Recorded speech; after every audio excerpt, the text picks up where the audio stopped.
41, Johan Hubert. Non, il ne pourra malheureusement pas partir. Vous l'avez déjà vu dans ses premières manches, les mécaniques sont soumises à rude épreuve, raison pour laquelle certains pilotes doivent prendre un peu plus de temps pour réparer leur mécanique et les rendre prêtes pour la prochaine manche. Car on souhaite de pouvoir revenir. Il y aura d'autres chances. Johan Hubert, on va demander aux buvettes de sortir de l'espace public, les buvettes tournantes. On va demander à monsieur Courtois, Hervé, au volant du camion. Allez, voilà. Et on parlera tout à l'heure un petit peu des bénévoles, on vous présentera l'équipe, on vous présentera dans quelle mesure est-ce que c'est important de pouvoir aujourd'hui, notamment au milieu rural, de compter sur tout un tas de personnes qui sont là, de donner du temps, de l'énergie pour faire vivre nos communes. On aura l'occasion de leur rendre hommage tout à l'heure, mais en attendant, ça va être dans quelques instants le départ de cette troisième manche de l'après-midi. Les pilotes à suivre ici, c'est tout simplement ceux qui ont marqué des points tout à l'heure. Au-delà du 95 et du numéro 22 qui ont été très spectaculaires, nous avons le 61 Dylan Sevin qui a remporté cette première manche, le 67 Tony Hamelin, le 75, le 57, le 59.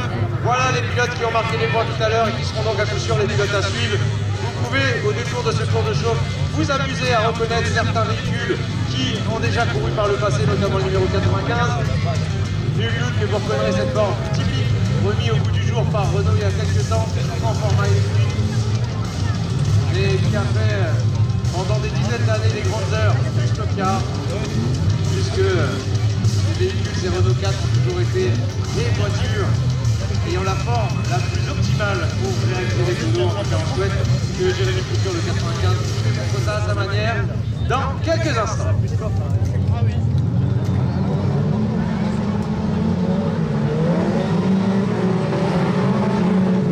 Et tout de suite, il attaque le 14 justement sur le 31 et le 33 avec ses Valière.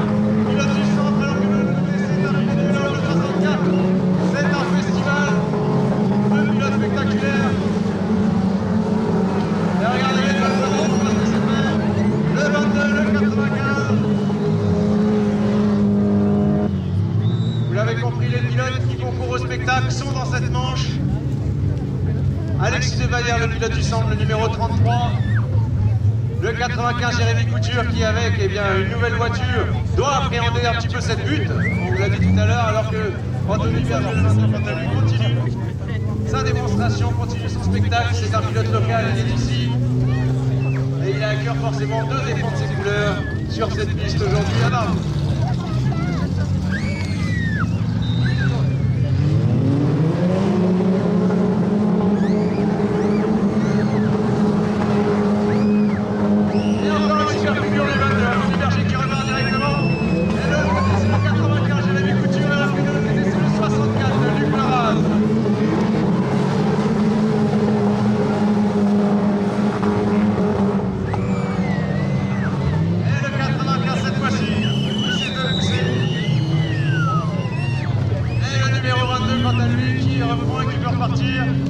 alors une question qu'on peut se poser dans ces cas-là, c'est comment fait le pilote pour, à peine retomber sur ses roues, pouvoir repartir.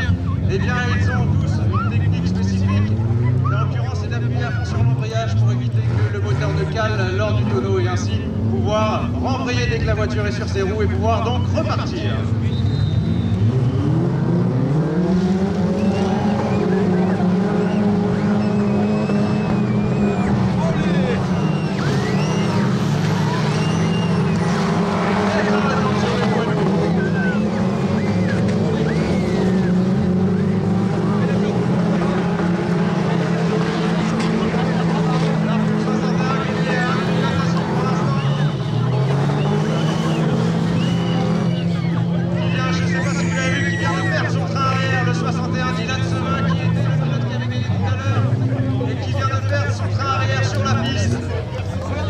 Là encore, dans les chocs dans les mécaniques, la pièce est soumise à rude épreuve.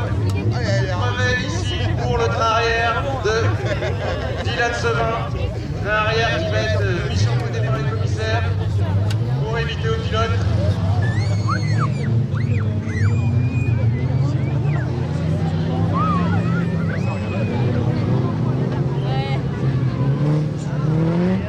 Voilà ce train arrière jaune.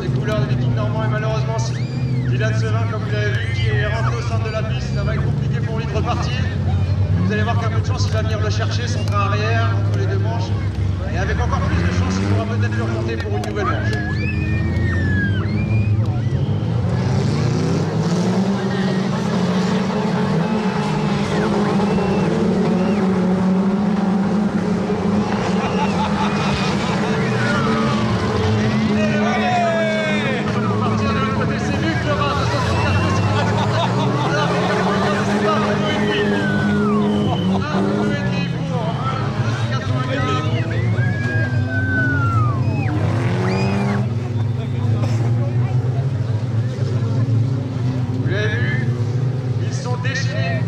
Alors normalement c'est un petit peu crescendo, c'est-à-dire que ça y va doucement, on ménage les mécaniques.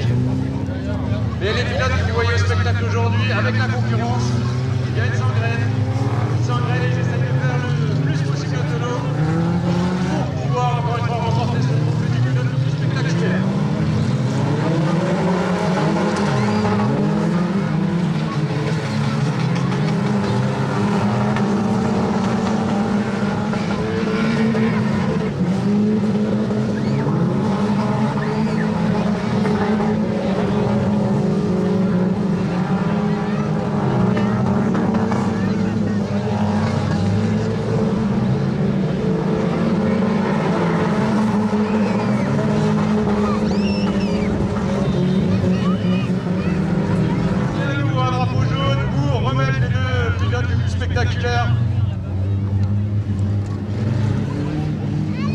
Alors que nous avons pour l'instant deux pilotes qui se suivent. Le pilote local Maxime Durocel, numéro 18 en tête devant le 86 Nicolas Tessier. Les deux pilotes sont quasiment roue dans roue comme vous le voyez. Et il ne leur reste que quelques tours. Le 18 Maxime Durocel en tête devant le numéro 86 Nicolas Tessier. Interdiction de doubler sous le drapeau jaune, on vous l'a présenté tout à l'heure. Les pilotes doivent contenir leur position, continuer à rouler à allure réduite. Et vous voyez nos releveurs qu'on vous a présenté tout à l'heure, on vous a dit qu'ils avaient fort à faire aujourd'hui. Donc pilote à suivre pour l'instant à qui il va rester au redémarrage 3 tours. 3 tours pour le numéro 18 et le numéro 18 et le 86. 3 tours.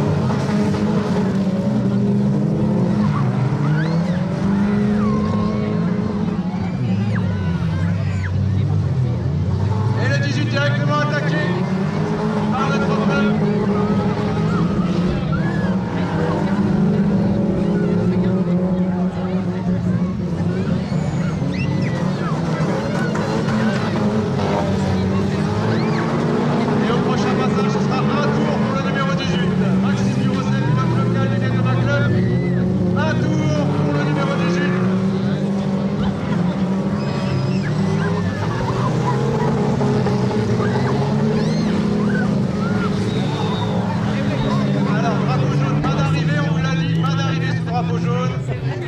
Il va falloir pour Maxime Durocel le 18 qu'il patiente, qu'il attende que la course redémarre pour voir le drapeau s'agiter comme on l'a dit tout à l'heure.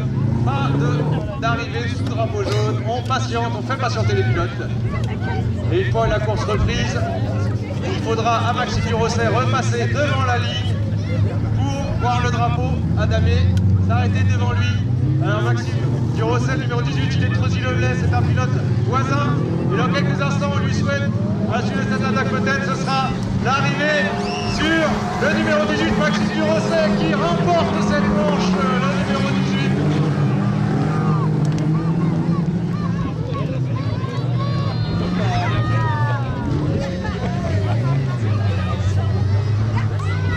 L'arrivée donc sur l'ensemble des pilotes. Et cette troisième manche qui a encore une fois une piste très spectaculaire, on vous l'a dit, c'est crescendo. Vous en avez eu un petit peu tout à l'heure, vous en avez eu pas mal là, vous en aurez encore plus tout à l'heure. C'est des autotamponneuses pour... Alors, pour ceux qui n'auraient pas entendu tout à l'heure, je répondrai à la question comment font les pilotes qui font des tonneaux pour repartir directement dès l'instant où ils retombent sur leur roue. On pourrait croire que le véhicule cale, que le véhicule ne peut pas repartir. Et bien pour éviter au véhicule de caler, il leur suffit pendant le tonneau d'appuyer à fond sur l'embrayage pour qu'une fois que la voiture